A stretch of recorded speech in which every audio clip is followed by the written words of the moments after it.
नमस्कार, बहुत स्वागत है आप सबका एक बार फिर से हमारे इस बेहद खास कार्यक्रम में। मेरा नाम डॉक्टर शुभेंदु ठाकुर है। हर महीने आप सबके समक्ष उपस्थित होता हूं मासिक राशिफल लेकर। इसी क्रम में मैं उपस्थित हूं नवंबर महीने का राशिफल लेकर, यानी नवंबर के महीने में ग्रहों के हालात कैसे होंगे, ग्रहों की स्थितियां कैसे बदलेंगी, कहां पर कौन सा ग्रह कैसी स्थिति में जाएगा और उसका प्रभाव आप पर कैसा होगा, इसका बेहद साइंटिफिक और ऑथेंटिक विश्लेषण लेकर मैं आप सबके समक्ष उपस्थित हूं। चैनल को सब्सक्राइब अभी तक नहीं किया है तो कर लीजिएगा। नवंबर महीने की अगर हम बात करते हैं तो आप सबको बता दें कि रविवार के दिन नवंबर का महीना शुरू हो रहा है, यानी 1 नवंबर को जिस दिन या नवंबर का महीना लगेगा, रात के 12 बजे की मेरी कैलकुलेशन है और उसके आधार पर कर्क लग्न का उदय दिख रहा है और चंद्रमा मेष राशि में दिख रहे हैं। 14 नवंबर को दीपावली है। आप सबको बहुत बहुत शुभकामनाएं दीपावली की। नवंबर माह का राशिफल समझना बहुत जरूरी है क्योंकि कुछ बहुत जरूरी बातें यहां पर हो रही हैं। जैसे बृहस्पति अपना राशि परिवर्तन 20 नवंबर को कर रहे हैं, मंगल 15 नवंबर को मार्गी हो रहे हैं, वहीं पर बुध की भी स्थिति मार्गी व अस्त स्थिति में जा रही है, शुक्र 16 नवंबर को परिवर्तित हो रहे हैं। तो इन सब मामले कैसे होंगे आपके ऊपर, इसकी पूरी चर्चा मैं इस वीडियो के माध्यम से करूंगा। तो आइए सबसे पहले मैं मेष राशि की बात करता हूं। मेष राशि वालों के नवंबर महीने की स्थिति कैसी होगी। देखिए, मेष राशि वालों के आप स्क्रीन पर देखिए कि नवंबर के महीने की स्थिति अगर हम बात करें तो आपका मुख्य ग्रह मंगल है। मैं हमेशा हर माह ये बात कहता हूं कि जिंदगी की कोई भी स्थिति जो निर्भर होती है वो कुंडली के लग्न पर होती है। भैया 70% स्थिति हमारी लग्न से होती है। अगर हमारा लग्न लग्नेश बढ़िया है तो ऐसे व्यक्ति को घर से भी निकाल दिया जाए, बिना कुछ कपड़े उपड़े देकर निकाल दिया जाए, सब कुछ ऐसे ही रहे, ना कोई उसकी परवरिश हुई हो ना कुछ ऐसा, फिर भी ऐसा बच्चा, ऐसा व्यक्ति अपने दम पर और अपने पैर पर खड़ा होता है, कुछ करता है। यानी कहने का मतलब है कि बिना किसी सपोर्ट के ऐसा व्यक्ति निखरता है और आगे बढ़ता है। और मैं ये बिल्कुल शोधित है, ये मैंने देखा है, जितनी भी कुंडलियों में देखा है कि अगर लग्न लग्नेश बहुत अच्छा है तो ऐसा व्यक्ति निश्चित तौर पर बहुत तरक्की करता है।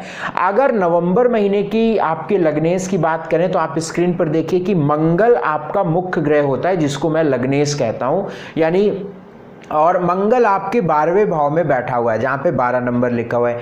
क्या मतलब हुआ यहां से, देखिए लग्नेश मंगल है, 12वें घर में है और मंगल के आगे एक स्टार बना हुआ है, इसका मतलब है मंगल वक्री है। भैया देखो, अभी आपके नवंबर महीने में 15 नवंबर तक का जो मामला है वो बिल्कुल ठीक नहीं रहेगा और आप नवंबर के महीने में ये अनुभव भी करेंगे। वो चाहे आपका व्यक्तिगत हो, कोई रिश्तों को लेकर हो, स्वास्थ्य को लेकर हो, मन को लेकर हो, कोई काम फंसे होने को लेकर हो, तो निश्चित ये मानकर चलें, अपने प्लान को इस तरीके से आप बनाएं कि 15 नवंबर तक मामला ठीक नहीं रहेगा। ऐसा मैं क्यों बोल रहा हूं, ऐसा इसलिए बोल रहा हूं कि मंगल जो आपका लग्नेश है, अपने घर से 12वें घर में गोचर करना सबसे बड़ा खराब बात है। ये गड़बड़ है, ये बहुत गड़बड़ है एक बात। ऊपर से ये वक्री हो जाना, ये और गड़बड़ है। वक्री का मतलब होता है कि किसी भी प्लैनेट की स्पीड फास्ट हो गई और उसके रिजल्ट भी कहीं ना कहीं जो है वो गंभीर हो गए हैं, ज्यादा हो गए हैं। और यदि हमारी कुंडली का ऐसा ग्रह है जो हमारे जीवन को एक दिशा देने वाला ग्रह है और वो वक्री हो जाए तो निश्चित तौर पर जीवन में थोड़ी सी कमियां कर देता है। तो लग्नेश 12वें भाव में वक्री है, 15 नवंबर तक ये वक्री रहेगा। 15 नवंबर के बाद ये मार्गी होगा। 15 नवंबर के बाद आपके काम बनने धीरे धीरे शुरू हो जाएंगे, धीरे धीरे शुरू। यद्यपि खर्च आदि अभी भी चलता रहेगा, स्वास्थ्य में कोई बहुत बेहतरीन बदलाव नहीं आएगा, लेकिन फिर भी एक बेहतर स्थिति बनेगी। आप देखिएगा मेष राशि वालों को मैंने जो अक्टूबर के महीने में बताया था, आप देखिएगा कितने लोगों के कमेंट आए हैं, कोई कहीं पर बीमार है। इवन एक लेडी ने बार बार कमेंट उसमें मेष राशि वाले वीडियो में कर रही थी कि सर मैं तो जिस दिन आपने मैं उस दिन से हॉस्पिटलाइज हूँ, मैं कब ठीक होंगी। अब आप लोग देखिए, बड़ी सिंपल सी साइंटिफिक बात कितनी है, बड़ी क्लियर सी बात है कि भैया लग्नेश हमारा शरीर है, शरीर हॉस्पिटल के स्थान पर 12वें घर में गोचर कर रहा है, वक्री होने पर इसका प्रभाव बढ़ गया। बड़ी सिंपल सी बात, और व्यक्ति हॉस्पिटल पहुंच गया।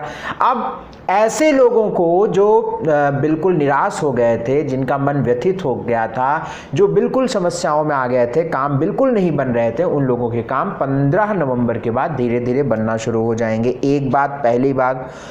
दूसरी बात, सूर्य का परिवर्तन भी हो रहा है और ये 16 नवंबर को हो रहा है, नीच राशि से निकल रहा है, तो थोड़े से व्यवहार, व्यक्तित्व, एजुकेशन से जुड़े मामले ठीक होंगे, बेहतर होंगे। सरकारी कुछ भी काम भी बनेगा, यद्यपि जो सूर्य है वो केतु के साथ बैठा हुआ होगा 16 नवंबर के बाद, क्योंकि वृश्चिक में प्रवेश करेगा सूर्य, तो केतु के साथ जाएगा, केतु के साथ मिलेगा, तो ये पेट आदि को लेकर तो ठीक नहीं रहेगा, स्वास्थ्य के लिए बहुत ठीक तो नहीं रहेगा। लेकिन फिर भी जो रिसर्च करने वाले हैं या पीएचडी करने वाले लोग हैं, जो किसी प्रोजेक्ट पर काम कर रहे हैं, उनके लिए लाभदायक समय रहेगा। तीसरी बात, शुक्र भी जो 6 हाउस पे नीच राशि के थे, वो 17 नवंबर को अब आपके 7th हाउस में जाएंगे। यानी कि कुल मिलाकर अगर हम बात करें तो नवंबर महीने की अगर हम बात करें, अक्टूबर महीने के बाद नवंबर महीने की बात करें कि जो अक्टूबर में जो परिवर्तन हुए थे खास ग्रहों के, नवंबर में बात किया जाए तो जो अक्टूबर में नीच का शुक्र गया, वो अब आपके नवंबर में जो है तुला राशि के चले जाएंगे। तो निश्चित तौर पर ये बदलाव बहुत सकारात्मक होगा, अच्छा होगा, बढ़िया बदलाव होगा।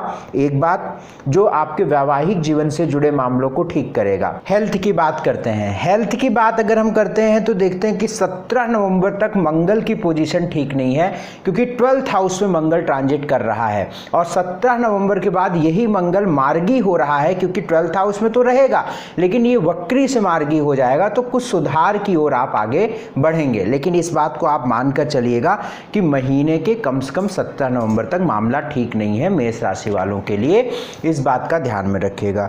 दूसरी बात हम करते हैं, वेल्थ की बात यदि करते हैं तो धन आ रहा है, इसमें कोई समस्या नहीं है, धन आता हुआ दिख रहा है। हाँ भैया देखो, 2nd हाउस का लॉर्ड आपका शुक्र होता है, 2nd हाउस का लॉर्ड वीनस होता है, और 2nd हाउस का लॉर्ड आपके 6th हाउस में बैठा हुआ है। स्क्रीन पर देखिए, जहां पर 2 नंबर लिखा है, ये कुंडली का धन स्थान है, यहाँ का मालिक शुक्र 6th हाउस में जहां पे 6 नंबर लिखा हुआ है, 17 नवंबर तक यहाँ पे रहेगा।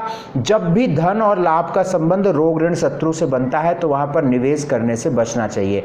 तो बहुत जरूरी ना हो तो 17 नवंबर के बाद कोई बड़ी खरीदारी और निवेश में हाथ लगाइएगा नवंबर के महीने में। स्टडी 16 नवंबर से बेहतर होगी, लेकिन बहुत अच्छी स्थिति में नवंबर के महीने में एजुकेशन को लेकर नहीं कहूँगा। जो लोग रिसर्च में हैं, पीएचडी कर रहे हैं या प्रोजेक्ट तैयार कर रहे हैं, उनके लिए ठीक रहेगा। जॉब में बेहतर हालात रहेंगे, जॉब नई मिलने की भी चांसेस बनते हैं, जॉब में बेहतर हालात भी बन रहे हैं। अगर आपको जॉब में कोई बड़ा चेंज करना है तो वो आपको 20 नवंबर के अंदर कर लेना चाहिए, और सबसे अच्छा टाइम आपके लिए 17 नवंबर से 20 नवंबर 3 दिन के लिए टाइम रहेगा, इसमें आपको चेंज करिए आप, बहुत अच्छा रहेगा। बिजनेस भी आपका बढ़िया हालात में रहेगा, क्योंकि बुध बहुत अच्छा है, भाग्य 65% आपके साथ रहेगा, तो ये खुशी की बात है। भाग्य की भी पोजीशन बहुत अच्छी है मेष राशि वालों के लिए। मैरिटल लाइफ की अगर हम बात करते हैं तो 16 नवंबर तक थोड़ा सा वैवाहिक जीवन में ध्यान रखना होगा, तब तक जब तक कि सूर्य आपके 7th हाउस को छोड़कर आगे नहीं जाता है। आपके 7वें भाव में जहां पर देखिए सूर्य और बुध बैठे हुए हैं, ये इस कुंडली का 7वां स्थान होता है, 7th हाउस होता है, इसे मैरिटल हाउस भी कहते हैं। और ये जो सूर्य यहाँ पर डिबलेटेड स्टेज में बैठा हुआ है, नीच राशि में बैठा हुआ है 7th हाउस में, और जब सूर्य इसको छोड़कर नेक्स्ट हाउस यानी आगे वृश्चिक में जाएगा तो कुछ बेहतर हालात हो गए। यद्यपि मेष राशि वालों के लिए नवंबर के महीने में 3-4 बातें ठीक नहीं है। पहली बात तो लग्नेश का 12वें स्थान में होना, शुक्र का नीच होना, 7वें भाव पर नीच का सूर्य होना, ये ठीक बात नहीं है। लेकिन अगर 15 नवंबर के बाद हम आगे बढ़ते हैं तो चीज़ें बेहतर हो रही हैं। जैसे आपका लग्नेश मार्गी हो रहा है, शुक्र तुला में जा रहा है, सूर्य वृश्चिक में जा रहा है, लेकिन फिर भी केतु के साथ जा रहा है, तो ये भी हालात हम बहुत ठीक नहीं मानते हैं। तो इस चीज़ को आप कोऑपरेट करके चलिएगा। मैरिटल लाइफ 16 नवंबर तक ठीक नहीं है। सोशल स्टेटस में भी आपको वाणी आदि का विशेष ध्यान रखना होगा। एक उपाय हम आपको बताएंगे, बहुत अच्छा सा उपाय, और मेरा निवेदन आप सभी से ये उपाय जरूर फॉलो कर लीजिएगा, आपको बहुत सारी स्थितियों में बेहतर हालात बना देगा। उपाय क्या करना है?